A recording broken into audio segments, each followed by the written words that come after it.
પશ્ચિમ Kutch local crime બ્રાન્ચે Narayan Sarovar police station વિસ્તારમાંથી ₹53,000નો વિદેશી દારૂ ઝડપી પાડ્યો હતો।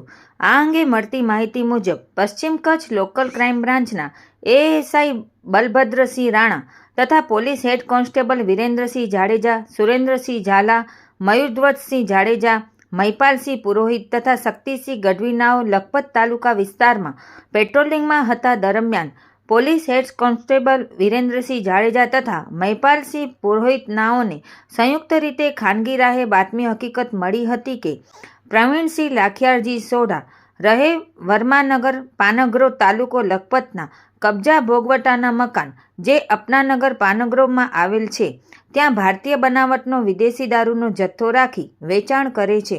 આ હકીકત આધારે તપાસ કરતા ભારતીય બનાવટની વિદેશી દારૂની 324 બોટલો કિંમત ₹53,400 વિદેશી દારૂનો જથ્થો મળી આવ્યો હતો।